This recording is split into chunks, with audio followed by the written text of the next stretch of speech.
Dan Campbell had some thoughts on Taylor Decker and Josh Pascal. Not all doom and gloom. Maz cracked a little smile. Yeah. JB, what you got for us with that?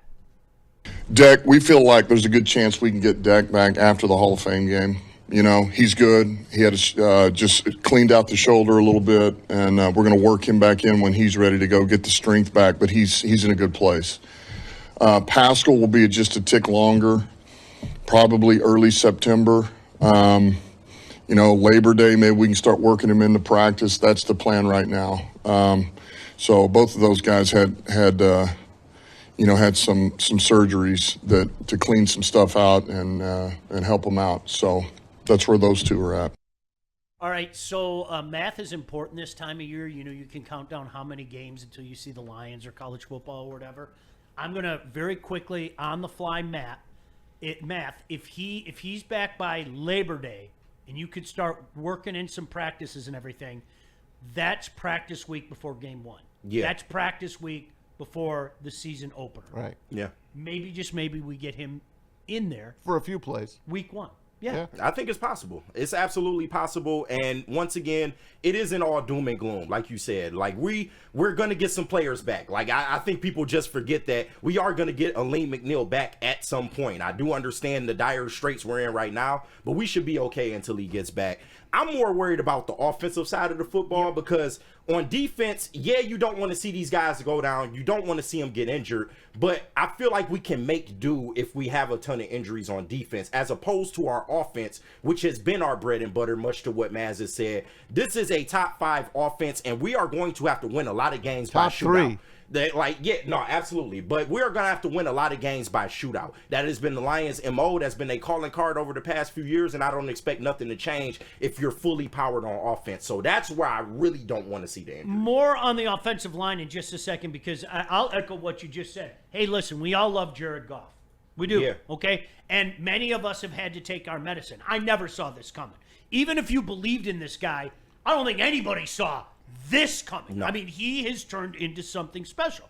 But if we're going to be honest and have these conversations, look, no quarterback likes pressure. No quarterback likes pressure up the middle. Quarterbacks handle it differently. He is not one that handles said pressure as well as another guy does. It's just that simple. He doesn't have the weaponry, the repertoire to handle that like other quarterbacks. He's got Maz's lateral movement. That's what it is. Okay, that's fair enough. Hey, Dan Campbell is also a guy that is concentrating on the offensive line. No doubt. He is. I swear. You're going to hear it in just a second. Yep. No, really. I promise you. Really. And Christian Mahogany's part of that. I swear to God, he's going to concentrate on the offensive line. Now. Yeah, I would say everything good comes with time, like last year's O-line that took time, so everything's going to take time. We got, myself, Tate, people at different positions, some new guys, so I think it'll be good. We have a standard here. The standard has not dropped. Coach Campbell believes that. Coach Fraley believes that. So the standard has not dropped just because there's new people starting. I love hearing that because I think sometimes we all have to remind ourselves, right? You believe in Brad Holmes, right? Of course. Yeah, of course. You believe in Dan Campbell, right? Yeah. Love him. These are guys that Brad Holmes and Dan Campbell have handpicked, and some of these guys have been around for a little while as well, okay? So I'm not going to be that guy that out of one side of my mouth, I don't know, and then out of the other side of my mouth, they got a huge credit line, man. Well, if they got a huge credit line, KG, Maz, JB, guess what?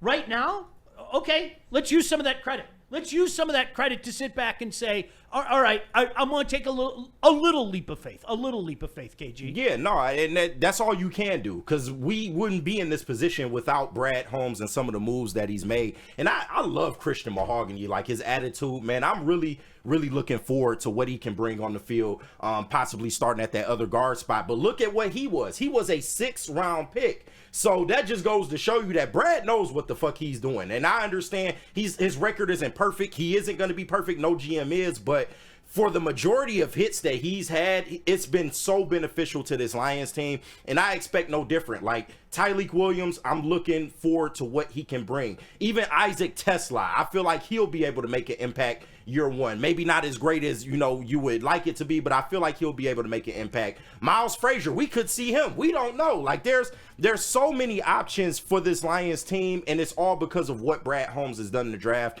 And like you said, we got to trust him. At this point, he's built the credit. Now it's time to spend a little bit of that, because this is probably the most adversity they faced so far in this tenure. He drafts well. We all know that. That's his bread and butter. The other part of him, we don't really know. Yeah. And that's bringing guys in, free agents. And we're still waiting, right? Now, Onwuzurike's down. We brought up Zadarius Smith. Maybe he's not the guy. If they haven't signed him yet, It's a reason. I don't know if they will. So I don't know what else is out there, what else they can do to plug in play. They'll probably bring in another offensive lineman before you know it. Graham Glasgow might be your center before you know it. We don't know. At the end of last year, Graham Glasgow was a beaten man. That whole offensive line was kind of giving in. They had, let's face it, Decker was hurt. Obviously, Ragnow was playing on one leg. And that it happens. So now you have a chance to reboot that.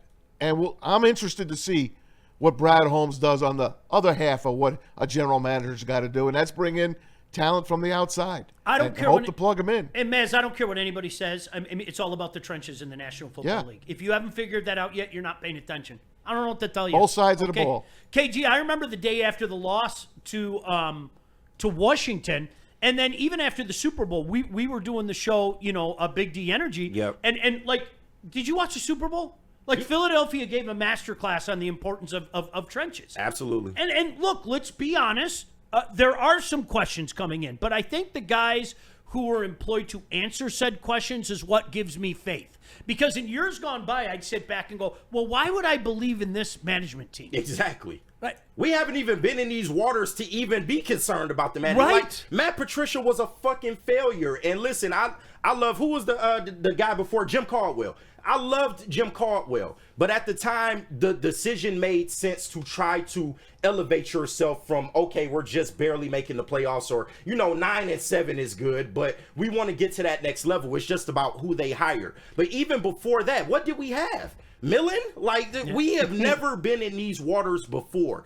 And this is why, at Brad Holmes, until you crash this shit into the dirt, I'm riding with you, because we wouldn't even be seeing any of the success if it wasn't for him. All